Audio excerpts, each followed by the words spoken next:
कहीं ना कहीं कुछ तो है। सतीश पूनिया वर्सेज वसुंधरा जी, कुछ ना कुछ चल रहा है।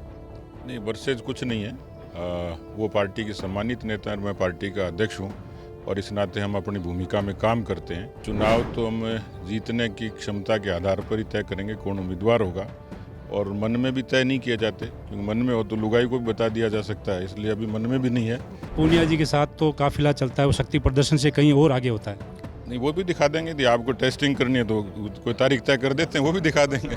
हमारे साथ है भाजपा प्रदेश अध्यक्ष सतीश जी पूनिया, जो कि आज नागौर दौरे पर है। इनसे जानते हैं कि प्रदेश में होने वाले 4 उपचुनाव में भाजपा के किस तरह से अपनी रणनीति लगा रही है और किस तरह से बिछाद बिछाकर वो मैदान में उतरने वाले हैं। सबसे पहले तो आप बताइए कि 4 विधानसभा में आप किस रणनीति के तहत चुनाव लड़ेंगे?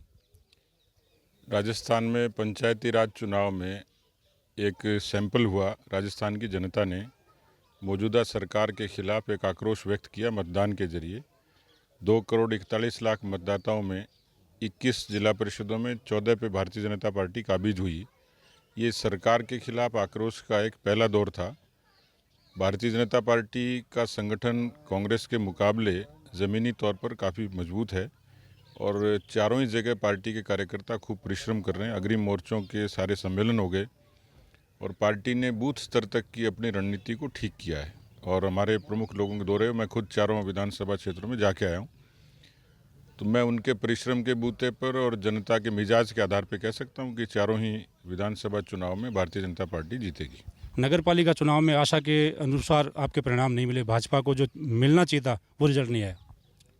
देखिए, एक तो ये धारणा है कि जिसकी सरकार होती है उसके पक्ष में निकायों में, पंचायती राज में और उपचुनाव में उनको बढ़त मिलती है। लेकिन ये धारणा पंचायती राज में चुनाव में भी टूटी और निकायों में इसलिए टूटी कि कांग्रेस को उसमें बढ़त नहीं मिली। यदि 90 निकायों का चर्चा करेंगे तो 71 पे कांग्रेस हारी है, केवल 19 पे जीती और 25 पे भारतीय जनता पार्टी जीती।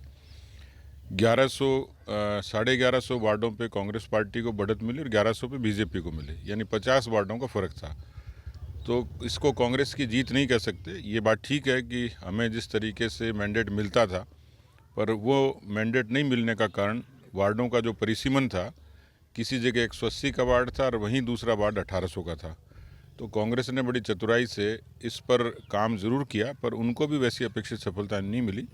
लेकिन हम ग्रामीण क्षेत्रों में और ज़्यादा मजबूत हुए हैं। कांग्रेस में जो खींचतान चल रही है वो जग जाहिर है, लेकिन भाजपा में अंदर ही अंदर एक तूफान उठ रहा है, कहीं वो गुब्बार एक सुनामी का रूप नहीं ले ले। न तूफान है न सुनामी है, और कांग्रेस से इसकी तुलना इसलिए नहीं की जा सकती कि वहाँ उनके यहाँ प्रमाण है टूट के, बिखराव के, अंतर्कलह के, और वो सदन में भी और सड़क पर भी दिखते हैं। हमारे यहाँ जो चीज़ें हैं वो केवल सोशल मीडिया पे बहुप्रचारित हैं।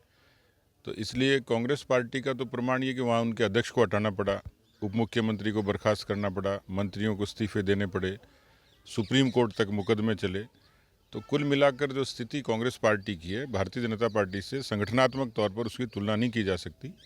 और पूरे देश भर में जिस तरीके से आलाकमान ने नियंत्रित करके पार्टी की नीति और कार्यक्रम जारी किए हैं, उस पर सबकी आस्था है। इसलिए उनका आलाकमान भी बिखर चुका, जिनकी न नीति है न नीयत है। एक किस्म से अदूरदर्शी आलाकमान उनका, जो इतने बड़े प्रदेश की सत्ता को भी विग्रह से नहीं रोक पा रहा। तो मुझे लगता है कि हमारे यहाँ तो केवल जो सोशल मीडिया पे प्रचारित है वो तुलना ज़रूर की जाती है, लेकिन पार्टी पूरे तरीके से इंटैक्ट है। सोशल मीडिया का तो आप मान रहे हैं, लेकिन जब आग लगती है तो धुआं जरूर निकलता है। कहीं ना कहीं कुछ तो है। सतीश पूनिया वर्सेज वसुंधरा जी, कुछ ना कुछ चल रहा है। नहीं, वर्सेज कुछ नहीं है।